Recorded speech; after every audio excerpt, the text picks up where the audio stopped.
ठट्टा आए हुए हम सिविल हॉस्पिटल के सामने खाली प्लॉट है जहाँ पे आप देख रहे हैं कि एम्बुलेंस बेशुमार तादाद में खड़ी हुई है। ओ देखें लाइन लगी हुई है, एम्बुलेंस की खत्म ही नहीं हो रही है, सड़ रही हैं, गल रही हैं, आवाम का पैसा।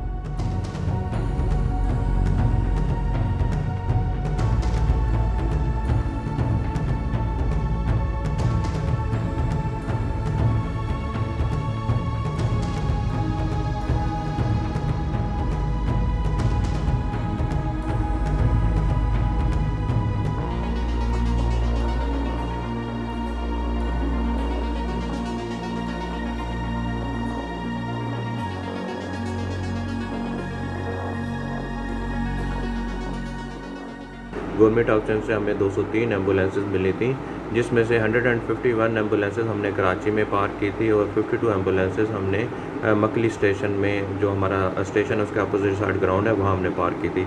प्लानिंग ये थी कि सबसे पहले 151 जो कराची में एम्बुलेंसेस हमने पार्क की हुई हैं, इनको रोड भर्ती करना था, जो हमने किया, और 9 डिस्ट्रिक्ट्स में उन एम्बुलेंसेस को हमने डिप्यूट किया। अब बारी थी इन 52 एम्बुलेंसेस की, जिस पे ऑलरेडी काम हो रहा था, इसकी स्टाफ की ट्रेनिंग चल रही थी, इसके स्टेशन जिन डिस्ट्रिक्ट्स में इन्होंने जाना था वहाँ लीज होल्ड का काम चल रहा था। इसके अलावा इन व्हीकल्स के रजिस्ट्रेशन का काम इन प्रोसेस था। जो कल की वीडियो में जो दूसरी एक चीज़ बताई गई कि कुछ पुरानी येलो कलर की एम्बुलेंसेस भी वहाँ पार्क हैं, वो ज़ाया हो रही हैं। वो एम्बुलेंसेस एक्चुअली हमने मोर्चरी वैन के तौर पर कन्वर्ट करना स्टार्ट कर दिया था।